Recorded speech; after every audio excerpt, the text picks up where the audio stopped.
بلوچستان کے شہر تربت میں آواران کا رہائشی نجمہ بلوچ بنت دل مراد کی مبینہ ہراسانی میں ملوث لیویز اہلکاروں کی عدم گرفتاری کے خلاف آل پارٹیز کیج اور تربت سول سوسائٹی کی جانب سے بروز جمعرات کو تربت پریس کلب کے سامنے احتجاجی مظاہرہ کیا گیا۔ مظاہرے سے آل پارٹیز کیج کے کنوینر غلام یاسین بلوچ، پی این پی عوامی کے مرکزی رہنما خان محمد جان گچکی، تربت سول سوسائٹی کے کنوینر گلزار دوست، بی این پی کیج کے سینئر رہنما سید جان گچکی نے خطاب میں کہا کہ آواران کے رضاکار ٹیچر نجمہ دل مراد بلوچ کے نامزد تمام قاتلوں کی عدم گرفتاری سے واضح ہے کہ آواران میں سرکاری سطح پر ملزمان کے پش پناہی کی جا رہی ہے۔ انہوں نے کہا کہ نامزد قاتلوں کی گرفتاری اور سزا دینے تک آل پارٹیز کیج اور سول سوسائٹی احتجاج جاری رکھیں گے۔ انہوں نے کہا کہ نجمہ بلوچ ایک اسکول ٹیچر تھی جنہیں سرکاری حمایت یافتہ ایک گینگ نے ہراساں کیا کہ ہمارے ساتھ جنسی تعلقات رکھے نہ رکھنے پر انہیں ڈرانے کے لیے ایف سی کیمپ کا نام لیتے تھے، لیکن نجمہ بلوچ نے اپنے اور والدین کی عزت کی خاطر تنگ آ کر خودکشی کر کے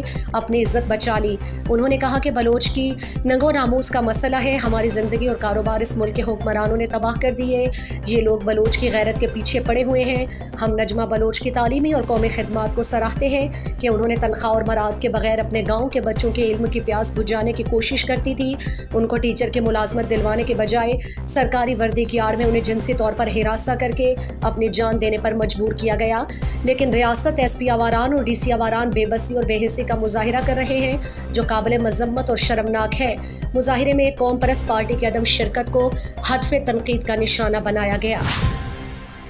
مزید دلچسپ معلومات اور خبروں سے آگاہ ہونے کے لیے Gedrosia point Facebook page, Instagram, Twitter کو فالو اور یوٹیوب چینل کو سبسکرائب کریں۔ بیل آئیکن بٹن دبانا نہ بھولیں